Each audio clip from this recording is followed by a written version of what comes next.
வரலாறு படைக்கலாம் வாத்தோழா, தமிழ் மரபை உயர்த்தி தான் பிடிக்கலாம். சாதி எதுக்கு எட்டி உதைக்கலாம், அட பாசிச படைகளை விரட்டலாம். சாதி இல்லை காதலிப்போம், மதம் இல்லை காதலிப்போம், மனம் முடிக்க தடுக்கும் தடைகளை தகர்த்திடு. இந்த மதுரை மண்டலத்தை பண்பாட்டு மண்டலமாக அறிவிப்பதென்பது வெறும் மக்கள் அதிகார கழகம், மக்கள் கலை இலக்கிய கழகம் மட்டுமல்ல, அனைத்து ஜனநாயக இயக்கங்களும் ஒன்று சேர்ந்து நம்முடைய பார்ப்பனிய எதிர்ப்பு மரபையும் ஏகாதிபத்திய எதிர்ப்பு மரபையும் உயர்த்தி பிடிப்பதே இன்றைய தேவை. அடுத்தபடியாக நாணல் நண்பர் மதுரை தோழர் தமிழ்தாசன் அவர்களை சிறப்புரையாற்ற அழைக்கிறோம். மக்கள் அதிகார கழகம் ஒருங்கிணைப்பில் நடைபெற்று கொண்டிருக்கிற பண்பாட்டு பெருவிழா இந்த நிகழ்வு வெற்றி பெற என்னுடைய வாழ்த்துக்களையும் நன்றியும் வணக்கத்தையும் தெரிவித்துக் கொள்கிறேன். இந்த ஏற்பாடு மதுரைக்கு இன்றைய காலகட்டத்தில் மிக முக்கியமான ஒரு ஏற்பாடாக நிகழ்வாக நான் பார்க்கிறேன்.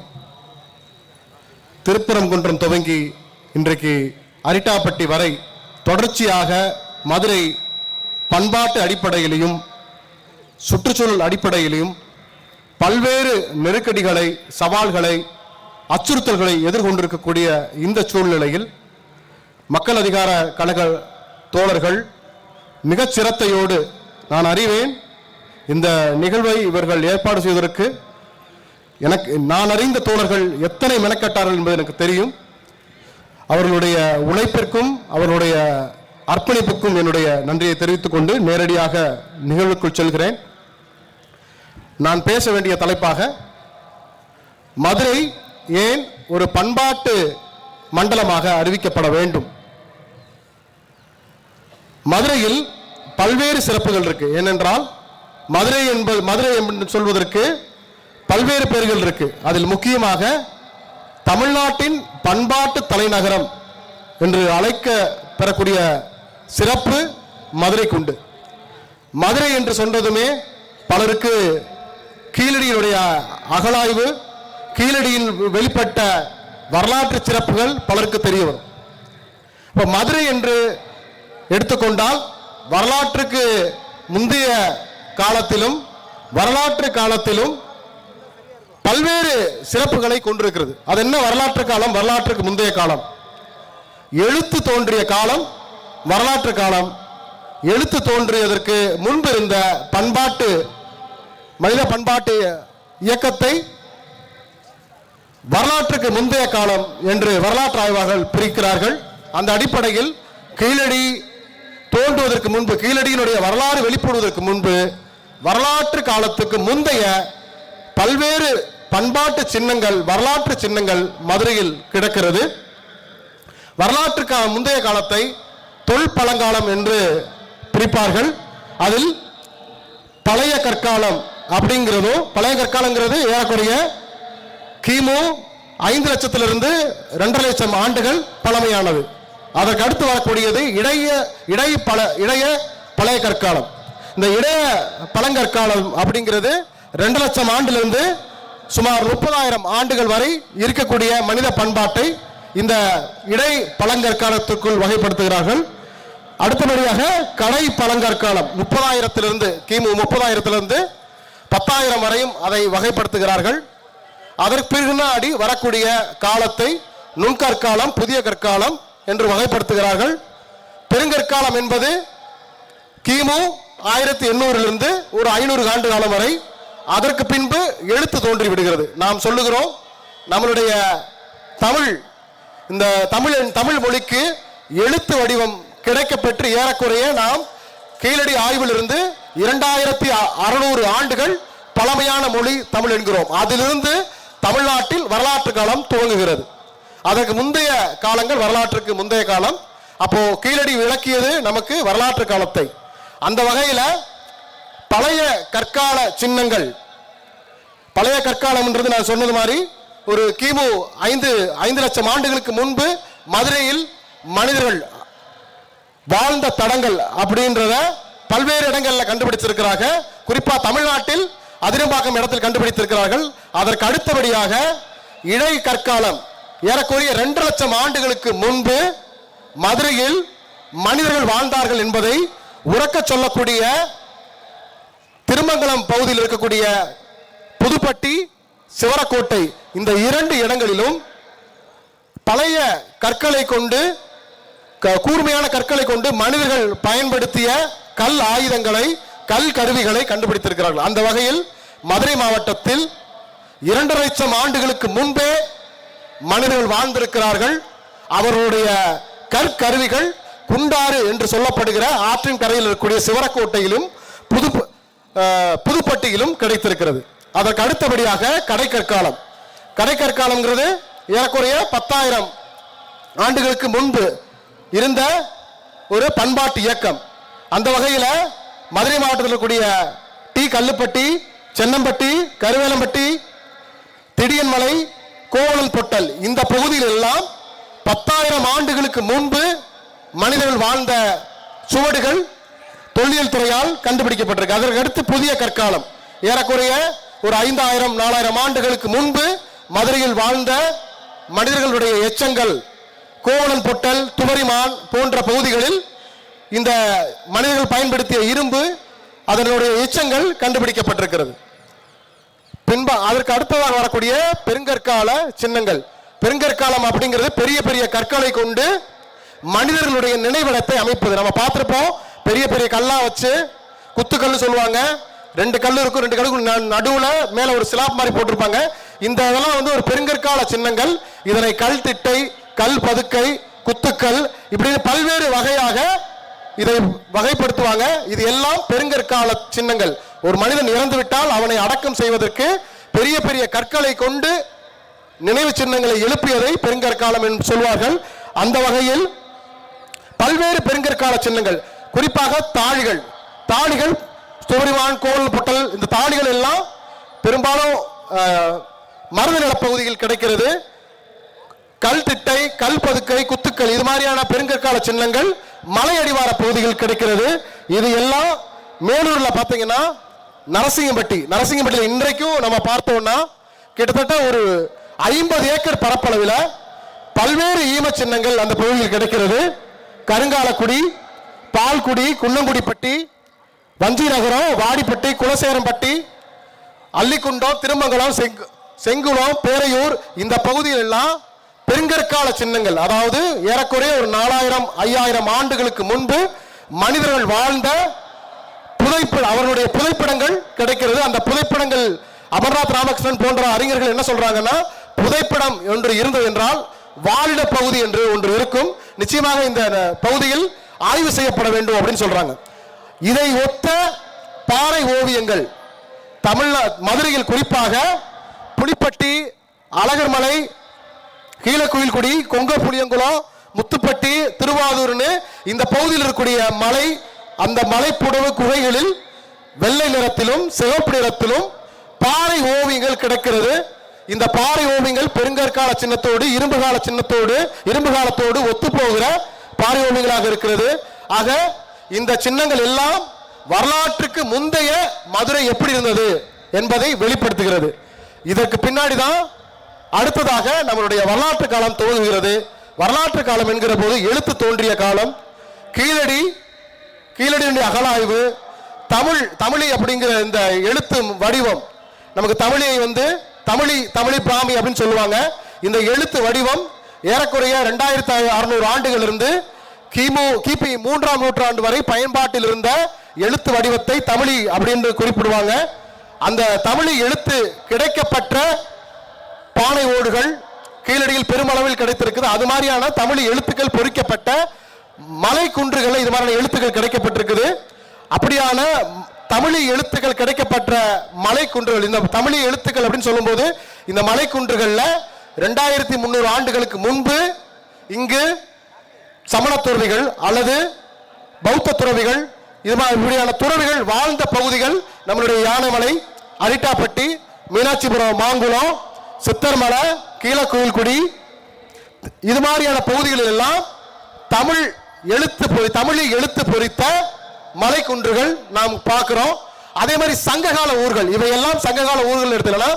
2200-300 ஆண்டுகளுக்கு முன்பே இந்த மனிதர் வாழ்ந்திருக்காங்க. அதை அடிவாரத்தில் ஊர்கள் இருந்திருக்கு. இந்த ஊர்கள் எல்லாம் 2000 ஆண்டுகளாகவே இருந்திருக்குது அப்படின்னு நம்ம சொல்றோம். அதே மாதிரி சங்ககால ஊர்கள், சங்க இலக்கியம் 2000 வருஷத்துக்கு முன்னாடி தொகுக்கப்பட்ட இலக்கியங்கள், அகநானூறு, புறநானூறு, இப்படி 8 தொகை 10 பாட்டு இந்த பாடல்களை சங்க இலக்கியம் நம்ம குறிப்பிடுவோம். இந்த சங்க இலக்கியத்தில் மதுரையில் இருக்கக்கூடிய கூடல், மதுரையுடைய பழைய பெயராக கூடல் சொல்லுவாங்க. மதுரை, பரங்குன்றம், பரம்பு, மாலிருங்குன்றம் சொல்லக்கூடிய அழகர் மலை, மோகூர், திருமக்கூர் நம்ம சொல்றோம், மோகூர், தேனூர், இந்த ஊர்கள் எல்லாம் மதுரையில் இருக்கு. இந்த ஊர்களை பற்றி 2000 வருடங்களுக்கு முன்பு சங்க இலக்கியத்தில் குறிப்புகள் இருக்கு. அப்ப இந்த ஊர்கள் எல்லாமே மதுரைக்குள் 2000 ஆண்டுகளாக இருக்கிறது. மதுரை மட்டுமல்ல, மதுரையில் கூடிய இந்த ஊர்களும் 2000 ஆண்டுகளாக மனிதனுடைய பண்பாட்டு இயக்கத்தோடு, மனிதனுடைய புழக்கத்தோடு இன்றவரையும் இயங்கிக் கொண்டிருக்கிறது என்கிற செய்தியை நாம பார்க்கிறோம். இந்த தமிழ் எழுத்துகள் கிடைக்கக்கூடிய மலைக்குன்றுகள்ல சில ஊர் பெயர்கள் வருகிறது. இவக்குன்றம், இன்றைக்கு நாம யானைமலைன்னு சொல்றோம். விந்தையூர் அப்படிங்கிற ஊரை பற்றி நாகமலையில் கிடைக்கக்கூடிய தமிழ் கல்வெட்டில் கிடைக்குது. இந்த விந்தையூர் இன்றைய வண்டியூராக இருக்கலாம்னு சொல்றாங்க வரலாற்று ஆய்வாளர்கள். அதே மாதிரி நாகப்பேரூர், நாகப்பேரூர் என்பது நாகமலையை குறிக்கிறது. அப்ப நாகமலை, வெள்ளரை என்பது இந்த வெள்ளரைப்பட்டி, எருக்காட்டூர், மதுரை என்கிற பெயர் தமிழுக்கு தமிழ் கல்வெட்டுகளிலே மதுரை அப்படிங்கிறதுல வந்துருது. திடியல், திடியன் மலை, திடியல் என்கிற பெயரில் பனங்காடி, மேலூர் திருவாரூர் பக்கத்தில் கூடிய பனங்காடி, பனங்காட அப்படிங்கிற பெயரில் குறிப்பிடப்படுகிறது. கருங்காலக்குடி இருக்கக்கூடிய தமிழ் கல்வெட்டு ஏழையூர் அப்படின்னு. இந்த ஊர்கள் எல்லாம் 2000 ஆண்டுகளாகவே மதுரையில் இயங்கிக் கொண்டிருக்கிறது. மதுரையை மட்டுமல்ல, மதுரைங்கிற நகரம் மட்டுமல்ல, இந்த ஊர்களும் 2000 ஆண்டுகளாக இயங்கிக் கொண்டிருக்கிறது அப்படிங்கிறத நமக்கு உறக்க சொல்லுகிறது. மதுரை என்கிற இந்த ஊர் ஏறக்குறைய ஒரு 3 ஊர்கள், இன்றைக்கு மதுரை என்கிற நகரம் 3 ஊர்களை, குறிப்பாக ஆலவாய், மீனாட்சி அம்மன் கோயில் அமைந்திருக்கிற அந்த பகுதி ஆலவாய் அப்படின்னு குறிப்பிடப்படுகிறது. கூடல் அழகர் பெருமாள் கோயில் இருக்கிற பகுதி கூடல், இன்மையில் நன்மை தருவார் கோயில் இருக்கக்கூடிய பகுதியை நடுவூர். இந்த 3 ஊர்களும் சேர்ந்ததுதான் மதுரை என்று வரலாற்று ஆய்வாளர்கள் குறிப்பிடுகிறார்கள். மதுரையை பாண்டிய மன்னர்கள் ஆட்சி செய்வதற்கு முன்பே அகுதை என்கிற ஒரு சிற்றரசன் அல்லது வேளிர் குல மரபு அரசன், அவன் மதுரை ஆண்டான். அவனிடமிருந்துதான் பாண்டிய மன்னர்கள் கூடலை கைப்பற்றினார்கள் என்கிறது எல்லாம் நம்மளுடைய சங்ககால பாடல்கள் பார்க்கவும். பாண்டியர்கள் வருவதற்கு முன்பு இருந்தும் இந்த மதுரை இயங்கிக் கொண்டிருக்கிறது என்கிற செய்திகளை பார்க்கிறோம். அந்த வகையில் இன்றைக்கு மதுரையில் பழைய மதுரையினுடைய எச்சங்களாக பெரியார் பேருந்து பக்கத்தில் இருக்கக்கூடிய கோட்டை, கோட்டை வாசல், கோயிலுடைய கிழக்கு கோபுரம், மீனாட்சி அம்மன் கோயிலுக்கு முன்பு இருக்கக்கூடிய விட்டவாசல், ஆவண வீதி, காவற்கூட தெரு, அக்கா காசு தெரு, பாண்டியன் அகல் தெரு, இதெல்லாம் நம்மளுடைய இலக்கியங்களில் இருக்கக்கூடிய தெருக்களாகவும் கோட்டைகளாகவும் இப்படியும் இன்றைக்கும் 2000 ஆண்டுகள் மதுரை இருந்ததுக்கான எச்சங்கள் மதுரை நகருக்குள் இருக்கிறத பார்க்கிறோம். அதனுடைய தொடர்ச்சியாக, கட்டடக்கலையினுடைய தொடர்ச்சியாக நாயக்கர் அரண்மனை, 10 தூண் வீதி, ராயர் மண்டபம், புது மண்டபம், இங்கே காந்தி மியூசியம் பக்கத்தில் இருக்கிற ராணி மங்கபாலனுடைய அரண்மனை, இந்த தமுக்க மைதானம் உட்பட 2000 ஆண்டுகள் துவங்கி இன்று வரை இந்த மதுரை தொடர்ச்சியாக இயங்கிக் கொண்டிருக்கிறது என்பதற்கான சான்றுகளாக இந்த மதுரை இருக்கிறது. அந்த வகையில் தமிழி குன்றுகள், இந்த தமிழி எழுத்து பொறித்த மலை குன்றுகள், தமிழி குன்றுகள் என்று சொல்லுவோம். இந்த தமிழி குன்றுகள் எங்கெங்கெல்லாம் இருக்குன்னு பார்த்தோம்னா, தமிழ்நாட்டில் ஏறக்குறைய 30 மலை குன்றுகள்ல 2000 ஆண்டுகளுக்கு முன்பு வெட்டப்பட்ட தமிழ் எழுத்துக்கள் இந்த மலை குன்றுகள் இருக்குது. அதுல நாம யானைமலை, மாங்குளம், அரிட்டாப்பட்டி, கிடாரிப்பட்டி, கருங்காலக்குடி, திருவாதூர், குன்னத்தூர், புளியங்குளம், திருப்பரங்குன்றம், நடுமுதலைக்குளம், முத்துப்பட்டி, இப்படின்னு இந்த ஊர்களில், இந்த மலைக்குன்றுகள் எல்லாம் தமிழ் எழுத்துக்கள் காண கிடைக்கிறது. தமிழ்நாட்டில் 30 மலைகள்ல இந்த தமிழி குன்றுகள், தமிழி எழுத்து பொறித்த குன்றுகள் இருக்குதுன்னா அதில் 15 மலை குன்றுகள் மதுரை மாவட்டத்தில் மட்டும் இருக்கிறது. அப்போ சங்கம் வைத்து தமிழ் வளர்த்த மதுரை என்று சொல்வதற்கு சான்றாக தமிழ்நாடு முழுக்க தேடி போன 30 மலை குன்றுகள்ல இந்த தமிழ் எழுத்து பொறித்த கல்வெட்டு கிடைக்குது அப்படின்னா அதில் 15 மலை குன்றுகள் மதுரையில் மட்டும் கிடைக்கிறது. இந்த 15 மலைக்குன்றுகளையும் உள்ளடக்கிய இந்த மலைக்குன்றை உலக பாரம்பரிய சின்னமாக நாம் அறிவிக்க முயற்சிகள் செய்ய வேண்டும். ஏன்னா இன்றைக்கு உலக பாரம்பரிய சின்னம்னு தமிழ்நாட்டில் நம்ம எதை சொல்லலாம் அப்படின்னா, சோழர்களுடைய சோழ பேரரசை சொல்லக்கூடிய தஞ்சாவூர் பெருவுடையார் கோயில், கங்கை கொண்ட சோழபுரம், தாராசுரம் கோயில், இந்த 3 கோயிலும் உள்ளடக்கிய சோழ பேரரசனுடைய சின்னங்களை உலக பாரம்பரிய சின்னமாக அறிவித்திருக்கிறார்கள். இது ஒரு உலக அங்கீகாரம். இந்த கோயிலுடைய வயதுன்னு பார்த்தோம்னா 1000 வருடங்கள் பழமையானது. அதற்கு அடுத்து வந்து பார்த்தோம்னா மகாபலிபுரத்தில் இருக்கக்கூடிய சூரிய கோயில், அங்க இருக்கக்கூடிய மகாபலிபுரத்தில் இருக்கக்கூடிய புடைப்பு சிற்பங்கள், அங்க இருக்கக்கூடிய ரத கோயில்கள், இதெல்லாம் உள்ளடக்கியக்கூடிய ஒரு 1300 ஆண்டுகள் பழமையான அந்த கோயில்களை உலக பாரம்பரிய சின்னமாக யுனெஸ்கோ அறிவித்திருக்கிறது. ஆனால் இந்த தமிழி குன்றுகள் இதெல்லாம் 2300 ஆண்டுகள் பழமையான தமிழ் எழுத்துகள் பொறித்த தமிழி குன்றுகள். 15 குன்றுகள் மதுரை மாவட்டத்தில் இருக்கிறது. இந்த 15 மலை குன்றுகளை உள்ளடக்கிய இந்த குன்றுகளை உலக பாரம்பரிய சின்னமாக யுனெஸ்கோவால் அறிவிக்கப்பட வேண்டும். அதற்கான முயற்சிகளை நாம் மேற்கொள்ள வேண்டும். அதை ஒட்டி இந்த தமிழ் கல்வெட்டுகள் மலை குன்றுகளில் மட்டும் கிடைக்கவில்லை, நடுகற்களிலும் கிடைக்கிறது. நாம எழுத்து உடை நடுகள் என்கிற சங்க இலக்கியத்திலே நமக்கு செய்திகள் வருகிறது. அப்படி நடுகள் என்பது ஒருத்தர் இறந்துவிட்டால் அவர் நினைவாக வைக்கப்படுகிற கல், ஊண்டப்படுகிற கல். அந்த கல்லில் எழுத்து பொறிக்கப்பட்டிருக்கும் என்று சங்க இலக்கியத்தில் சொல்லப்படுகிறது. அந்த எழுத்து பொறித்த நடுகள் நமக்கு புலிமான் கோம்பையிலும் மதுரை உசிலம்பட்டியில கெங்கம்பட்டியிலும் கிடைத்திருக்கிறது. அதே மாதிரி நமக்கு நிலக்கோட்டை பக்கத்தில் தாதாம்பட்டி அந்த ஊர்லையும் கிடைத்திருக்கிறது. இந்த நடுகற்கள் 2000 ஆண்டுகள் பழமையானவை. அதை ஒட்டி கொட்டாம்பட்டியில நமக்கு ஒரு 800 ஆண்டுகள் பழமையான வீரனுடைய உருவமும் அவன் வீரனுடைய உருவம் பக்கத்திலேயே எழுத்துக்கள் பொறித்த நடுகளும் கிடைக்கிறது.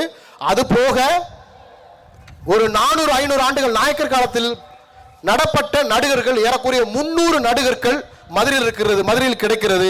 எங்க தேடி போனாலும் வீதிகளில் நீங்க பார்க்கலாம். ஒரு சிலை கையில் ஆயுதத்தோடு அல்லது கையில் ஆயுதத்தோடு பக்கத்தில் துணைவியோடு இருக்கக்கூடிய சிலைகள் வீதியில் இருப்பதை பார்க்கலாம். அவையெல்லாம் 400 அல்லது 300 ஆண்டுகள் பழமையான நடுகற்கள். இந்த நடுகற்கள் மதுரையில் ஏறக்குறைய 300க்கும் மேற்பட்ட நடுகர் கிடைக்குது. மதுரையை தாண்டி வேறு எங்கு போனாலும் அரிதாக 1-2 கிடைக்கக்கூடிய இந்த நடுகற்கள் மதுரை எங்கும் கிடைக்கிறது அப்படிங்கிற சிறப்பை மதுரை கொண்டிருக்கிறது. அதே மாதிரி பல் சமயங்களின் கூடமாக இந்த மதுரை விளங்கி இருக்கிறது அப்படிங்கிறத நம்ம பார்க்கிறோம். அதனுடைய நீட்சியாக சங்க காலத்திலேயே 2300 ஆண்டுகளுக்கு முன்பே திருப்பரங்குன்றத்தில் முருகன் கோயில் இருந்ததை பற்றிய பாடல்கள் சங்க கால அகநானூரில் வருகிறது. திருமால் இருந்த இடமாக அழகர் கோயில் 2000 வருடங்களுக்கு முன்பே சுட்டப்படுகிறது. மதுரையினுடைய நகரத்துக்கு மத்தியில் அண்ணல் கோயில் என்கிற ஒரு கோயில் இருந்ததாக, அது சிவன் கோயிலாக வரலாற்று ஆய்வாளர்கள் கருதுகிறார். சிலர் அரண்மனையாக கூட இருக்கலாம் கருதுகிறார்கள். அப்ப சங்க காலத்திலேயே முருகன் கோயிலும் திருமால் கோயிலும் சிவன் கோயிலும் மதுரை இருந்தது என்கிற செய்தியை பார்க்கிறோம். அதே சங்ககாலம் என்றால் கிமு 300 கிபி 300 வரை இந்த காலத்திலேயே முருகனுக்கும் திருமாலுக்கும் சிவனுக்கும் கோயில் இங்கு இருந்ததாக செய்திகளை பார்க்கிறோம். அதே காலகட்டத்தில் சமணர்களுடைய வரவும் மதுரைக்கு வந்துவிட்டதை சொல்லுகிற சங்ககால பாடல்கள் நாம் பார்க்கிறோம். இன்றைக்கு மதுரையில சித்தர்மலை என்கிற ஒரு மலை இருக்கிறது. அதுல இருக்கக்கூடிய தமிழ் கல்வெட்டு 2000 வருடங்கள் முந்தைய தமிழ் கல்வெட்டுல அமன உதயசன அப்படிங்கிற கல்வெட்டு வருது. அதன் வழியாக அமனன் என்கிற சொல் சமணர்களை குறிக்கக்கூடியது. அப்போ 2000 வருடங்களுக்கு முன்பு இங்கு சமணர்கள் வந்து விட்டார்கள். சமணர்களுடைய சமண சமயமும் தமிழ் மதுரைக்குள் வந்துவிட்டது என்று சொல்லக்கூடிய செய்திகள் இங்கு இருக்கிறது. அதை தொடர்ந்து அவர்களுடைய புடைப்பு சிற்பங்கள் திருப்பரங்குன்றம், யானைமலைன்னு அந்த புடைப்பு சிற்பங்கள் எல்லாம் கிபி 9-10 நூற்றாண்டை சேர்ந்தது. அதே போல இந்த 9-10 நூற்றாண்டை சேர்ந்த இந்த புடைப்பு சிற்பங்கள் சங்ககாலம் துவங்கி ஏறக்குறைய ஒரு 1000 வருடங்களுக்கு முன்பு வரை 1000 ஆண்டுகளாக சமண சமயம் இங்கு செழித்திருந்தது, மதுரையில் செழித்திருந்தது என்பதை நமக்கு எடுத்து சொல்லுகிறது. அடுத்ததாக பௌத்த மதத்தை பொறுத்தவரை மணிமேகலை எழுதிய புலவர் சீத்தலை சாத்தனார், அவருக்கு மதுரை கூலவாணிக சீத்தலை சாத்தனார் என்ற பெயர் உண்டு. அவர் பௌத்த மதத்தை சார்ந்தவர், அவர் மதுரையை சேர்ந்தவர். அப்ப அவர் காலத்தில் பௌத்த மதம் மதுரையில் செழித்திருந்தது என்பதற்கு சொல்வதற்கான சான்றுகள் நம்மளுடைய சங்க இலக்கியத்தில் இருக்கிறது. அதே போல அழகர் கோயில் என்பது ஒரு காலத்தில் பௌத்த கோயிலாக இருந்திருக்கலாம் என்பதை அழகர் கோயில் நூல் எழுதிய தோப்பா அவர்கள் குறிப்பிடுகிறார். மதுரை தொல்லியல் கையேடு என்கிற நூலில், நம்முடைய தொல்லியல் துறை வெளியிட்ட நூலில் பாண்டிகோயில் இருக்கக்கூடிய முனி பௌத்தர்களுடைய சிலையாக இருக்கலாம் என்பதை அந்த நூல் குறிப்பிடுகிறதாக பௌத்த சமயமும் மதுரையில் செழித்திருந்தது என்பதை இந்த 3 சான்றுகளின் வழியாக நாம் அறிந்து கொள்ளலாம். அடுத்து குடைவரை கோயில். குடைவரை கோயில் என்பது மதுரையில் ஏறக்குறைய 9 குடைவரை கோயில் இருக்கு. குடைவரை கோயில் என்பது மலையை குடைந்து உருவாக்கப்படுற கோயில். அந்த மலையை குடைந்து உருவாக்கப்படுற கோயிலை குடைவரை கோயில் என்பார்கள். அந்த வகையில் திருப்பரங்குன்றத்தில் 2 குடைவரை கோயில் இருக்கு. இன்றைக்கு நாம் வழிபடக்கூடிய முருகன் கோயில் ஒரு குடைவரை கோயில்.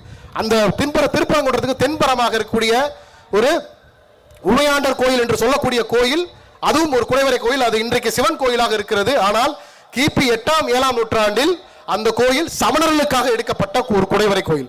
சமணர்களுக்கும் ஒரு குடைவரை கோயில் இங்கு இருக்கிறது. அதுபோக சைவர்களுக்குமான குடைவரை கோயில் திருப்பரங்குன்றத்தில் இருக்கிறது. யானைமலையில் இருக்கக்கூடியது பெருமாளுக்கான நரசிங்கம் கோயில், உங்களுக்கு தெரியும். அது பெருமாளுக்கான ஒரு குடைவரை கோயில். 3 சமயங்களுக்குமான குடைவரை கோயில் மதுரையில் இருந்திருக்கிறது என்பதை, இந்த குடைவரை கோயில் ஏறக்குறைய 1300 ஆண்டுகள் பழமையானது. இதெல்லாம் 7ஆம் 8ஆம் நூற்றாண்டில் கட்டப்பட்ட குடைவரை கோயில்கள். அப்படியான வரலாற்று சின்னங்கள் தொடர்ச்சியாக இருக்கிறது. பிள்ளையார்பட்டியில் இருக்கக்கூடிய குடைவரை கோயில் தமிழ்நாட்டினுடைய பழமையான குடைவரை கோயில் என்று சொல்லுகிறார்கள். இந்த குடைவரை கோயில் போனதுக்கு பிறகு கல்லால் கட்டப்படுகிற கோயிலுடைய மரபு எழுகிறது. மலையை குடைந்து கோயிலை உருவாக்குகிறார்கள். அதற்கு பின்பு அதை கைவிட்டு மலையிலிருந்து கற்களை உடைத்து அந்த கற்களை கொண்டு உருவாக்கப்படுகிற கோயிலை கற்றளி என்று சொல்லுவோம். முழுவதும் கல்லால் செய்யப்படுகிற கோயில். அங்க அதுல சுண்ணாம்போ அல்லது செங்கல் எதுவும் இருக்காது. அப்படியான கற்றளி கோயில்கள் மதுரையில் இல்லை, மதுரை சுற்றி இருக்கிறது. அதற்கு பின்னால் வரக்கூடிய கற்கோயில்கள் தமிழ்நாட்டில் பரவலாக இருக்குது. மதுரையில் நாம் சொல்லக்கூடிய மீனாட்சி அம்மன் கோயில், நம்ம சுற்றி இருக்கக்கூடிய பல்வேறு மீனாட்சி அம்மன் கோயில் அமைப்பில் இருக்கக்கூடிய பல்வேறு கோயில்கள், அதில் கல்வெட்டு சான்றுகளின் படி பார்த்தால் மீனாட்சி அம்மன் கோயிலை விட சோழவந்தான் தென்கரை மூலநாத சாமி சிவன் கோயில், உசிலம்பட்டி ஆணையூரில் இருக்கக்கூடிய ஐராவதேஸ்வரர் கோயில், திருமங்கம் பக்கத்தில் இருக்கக்கூடிய திருமாணிக்கம் அருகே இருக்கக்கூடிய மீனாட்சி சுந்தரேஸ்வரர் கோயில், குன்னத்தூர் மலைக்கு மேல சிதைந்த நிலையில் இருக்கக்கூடிய மூலபல ஈஸ்வரம் கோயில், இவை எல்லாம் கிபி 9-10 1100 ஆண்டுகள் பழமையானவை. மீனாட்சி அம்மன் கோயில் கல்வெட்டு சான்றுகளின் படி நமக்கு அது 10ஆம் நூற்றாண்டு 11ஆம் நூற்றாண்டு அங்கிருந்து நமக்கு கல்வெட்டு கிடைக்கிறது. முன்னாடி இருக்கலாம், ஆனால் கல்வெட்டு சான்றுகள் அடிப்படையில் இந்த சோழவந்தானிலும் குன்னத்தூரிலும் உசிலம்பட்டி ஆணையூரும் இருக்கக்கூடிய கோயில்கள் பழமையானவை என்கிறத தெரிந்து கொள்கிறோம். மதுரையில் இஸ்லாம். மதுரை இப்போ நாம் சைவ மதம், சமண மதம், பௌத்தம், வைணவம் இதற்கெல்லாம் எப்படி மதுரையில் கோயில் இருந்தது பார்த்தோம். அதே மாதிரி இஸ்லாமிய சமயம் என்பது நமக்கு அரேபியர்களுக்கும் தமிழ்நாடுக்கும் நீங்க பாத்தீங்கன்னா ஏறக்குறைய 2000-3000 ஆண்டுகள் வணிக தொடர்பு இருந்தது. அதனால இன்றைக்கு சிகை கொற்றான் என்கிற பெயர் பொறித்த கல்வெட்டை எகிப்தில் நாம் கண்டெடுக்கிறோம். இங்கிருந்து எகிப்து அந்த காலத்து ரோமானிய பேரரசின் கீழ் இருந்தது. அது ஒரு அரேபிய பகுதி ஒட்டி இருக்கக்கூடியது. அப்ப அரேபிய பகுதிக்கும் ரோமானிய பகுதிக்கும் தமிழ்நாட்டுக்கும் சங்க காலத்திலிருந்தே வணிக உறவு இருக்கு. அப்போ சங்க காலத்திலிருந்து அரேபியர்கள் இங்கு வருகிறார்கள். இங்க இருக்க தமிழர்கள் அரேபிய தேசங்களுக்கும் ரோமானிய தேசங்களுக்கும் எகிப்திய தேசங்களுக்கும் போகிறார்கள். அந்த வகையில் அரேபியர்கள் கொண்டு வந்து சேர்த்ததுதான் தமிழ்நாட்டில் ஓடக்கூடிய குதிரைகள். தமிழ்நாட்டில் குதிரைகள் என்பது அது ஒரு காட்டு விலங்கு அல்ல. நீங்க காட்டுல போய் பார்த்தீங்கன்னா புலியை பார்க்கலாம், யானையை பார்க்கலாம், நரிகளை பார்க்கலாம். ஆனால் காட்டில் குதிரைகளை பார்க்க முடியாது. குதிரை தமிழ்நாட்டினுடைய காட்டு விலங்கு அல்ல. அப்ப இந்த குதிரை எப்படி நமக்கு வந்தது என்றால், குதிரை அரேபிய தேசங்கள் வந்தது. பட்டினப்பாலை கடலில் வந்த நிமிர்புறவி, கடல் வழியாக வந்த நிமிர்புறவி என்று பட்டினப்பாலை குறிப்பிடுகிறது. அந்த வகையில் கீழடியில் ஒரு முக்கியமான சான்று நமக்கு கிடைத்திருக்கிறது. கீழடியில் குதிரையினுடைய எலும்புகள் கிடைத்திருக்கிறது. தென்னிந்தியாவில் முதல் முறையாக குதிரையினுடைய எலும்புகள் கிடைத்த இடமாக கீழடியினுடைய அகழாய்வு இருக்கிறது. இந்த குதிரைகள் எங்கிருந்து வந்தது என்றால் அரேபிய தேசங்களிலிருந்து வந்தது. நாம் அரேபிய தேசம் என்ன கொடுத்தோம்னா மிளகை கொடுத்தோம், நம்மிடம் இருந்த விளைச்சல்களை கொடுத்தோம், முத்துகளை கொடுத்தோம். நம்மிடம் இருந்த முத்துகளையும் நம்மிடம் இருந்த மிளகையும் காய்கறிகளையும் அவர்கள் எடுத்து சென்றார்கள். அவரிடம் இருந்த மது சாடிகளையும் மண் கலையங்களையும் குதிரைகளையும் நாம் பெற்றுக்கொண்டோம். அந்த வகையில் இன்றைக்கு நம்முடைய ஐயனாருக்கும் கள்ளழகருக்கும் வாகனமாக இருக்கிற குதிரை அரேபியர்கள் நமக்கு தந்தது. அப்படி அரேபியர்களிடமிருந்து குதிரைகளை நம்மளுடைய ஐயனாரும் கள்ளழகரும் நம்மளுடைய அம்மன்களும் வாகனமாக பெற்றுக்கொண்டது. அந்த அரேபியர்களிடமிருந்து நம் நம் மண்ணை சேர்ந்தவர்கள் இஸ்லாமை பெற்றுக்கொண்டார்கள். எப்படி அவர்களிடமிருந்து குதிரை பெற்றுக்கொண்டார்களோ அவர்களிடமிருந்து இஸ்லாமையும் பெற்றுக்கொண்டார்கள். அதே மாதிரி அரேபியர்கள் நம்மிடமிருந்து பல கலாச்சாரங்களை பெற்றுக்கொண்டார்கள். அப்படி கிபி 7ஆம் நூற்றாண்டில் இஸ்லாம் என்கிற மதம் தோன்றுகிற போது அங்கே அரேபியர்கள் வணிகர்களாக வந்தவர்கள் இஸ்லாமிய வணிகர்களாகவும் சமய பரப்ப துறவிகளாகவும் வந்தார்கள். அந்த வகையில் மதுரையில் எப்போ இஸ்லாம் என்கிற மதம் வருகிறது என்றால் 2 குறிப்புகள் அதை நமக்கு உறுதிப்படுத்துகிறது. ஒன்று, நெல்சன் மேனுவல் அதில் செவிவழி செய்தியின்படி கிபி 1050 இன்றையிலிருந்து ஒரு 1000 ஆண்டுகளுக்கு முன்பு இஸ்லாமிய குடியேற்றம் வந்துவிட்டது என்று நெல்சன் மேனுவல் குறிப்பிடுகிறது. அதே போல போகர்னுடைய சப்தகாண்டம் 7000 என்கிற பாடல்ல திருப்பரங்குன்றம் மலையில் அடங்கி இருக்கக்கூடிய சிக்கந்தர் அவரை பார்த்ததாக போகர் என்கிற பாடல்ல குறிப்பு வருது. இந்த போகர் பாடல்ல சிக்கிந்தா மலை அப்படின்னு அந்த மலையை குறிப்பிடுறாரு.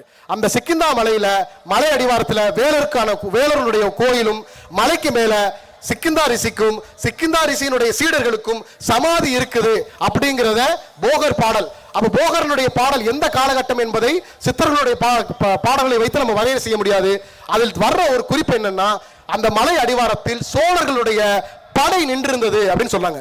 மதுரையில் எந்த காலத்தில் சோழர்களுடைய படை இருந்தது என்றால் ராஜராஜ சோழன் ராஜேந்திர சோழனுடைய எழுச்சிக்கு பிறகு மதுரை சோழர்களுடைய தேசமாக இருந்தது. இங்கிருந்து கூடிய பாண்டியர்கள் அவர்கள் கப்பம் கட்டக்கூடிய அரசர்களாக இருந்தார்கள். அப்படி பார்க்கிற போது இந்த போகர் 7000 என்கிற பாடல் குறிப்பிலிருந்து இந்த சிக்கிந்தா மலை, இன்றைக்கு நாம் சொல்லக்கூடிய திருப்பரங்குன்றம் மலை இருக்கக்கூடிய சிக்கந்தர் கிபி 12-13ஆம் நூற்றாண்டில் அங்கு அடக்கமாக இருக்கிறார் என்கிற செய்தியை நம்மால் உறுதியாக சொல்ல முடியும். அதே மாதிரியாக 16-17 வந்த இலக்கியங்களிலும் 1763 எஸ்.சி. ஹில் என்கிற ஆங்கிலர் எழுதிய குறிப்பிலையும் இந்த மலைக்கு பேர் சிக்கந்தர் மலை என்கிறாக 300 ஆண்டுகளுக்கு முன்பு சிக்கந்தர் மலை என்கிற பெயர் அரசு ஆவணங்களில் தெளிவாக இருக்கிறது. அப்போ இப்படி பல் சமயங்களுடைய குன்றாக திருப்பரங்குன்றம் இருக்குது. திருப்பரங்குன்றத்தில் இன்றைக்கு நாம் சொல்லக்கூடிய முருகன் கோயில் கிபி 773 சிவன் கோயிலாக கட்டப்பட்டது. சிவனுக்காக குடையப்பட்ட கோயில். அந்த கோயில் யாருடைய ஆட்சி காலத்தில் கட்டப்பட்டது என்றால் நெடுஞ்சடைய பராந்தகன் அப்படின்ற மன்னனுடைய ஆட்சி காலத்தில் கட்டப்பட்டது. அந்த மன்னன் ஒரு வைணவன். அந்த மன்னவன் கட்டிய கோயில் தான் யானைமலை நரசிங்கம் கோயில். இது திருப்பரங்குன்றம் கோயில் 773 கட்டப்பட்டது என்றால் யானைமலை நரசிங்கம் அதுக்கு 3 வருஷத்துக்கு முன்னாடி கிபி 770 கட்டப்பட்டது. அவன் ஒரு பரம வைஷ்ணவன் என்றே அவனுடைய செப்பேடுகள்ல அறிந்து கொள்ள முடியுது. அப்போ வைஷ்ணவன் மன்னனாக இருக்கிற போது கட்டப்பட்ட சிவன் கோயில் திருப்பரங்குன்றம் சிவன் கோயில். அது இன்றைக்கு முருகன் கோயிலா இருக்குது. இன்னொரு குறிப்பான செய்தி, நெடுஞ்சடைய பராந்தகனுடைய தாயார் பெயர் பூசுந்தரி. அந்த பூசுந்தரி கங்கா வம்சத்தை சேர்ந்தவர். கங்க வம்சத்தை சேர்ந்த அவர் ஒரு சமண சமயத்தை ஏற்றவர். நெடுஞ்சடையன் வைணவன், அவனுடைய தாயார் சமண சமயத்தை ஏற்றவர். அவர் காலத்தில் கட்டப்பட்ட சிவன் கோயில் திருப்பரங்குன்றம். அவங்க திருப்பரங்குன்றம் என்கிற மலையே ஒரு பல் சமய குன்று.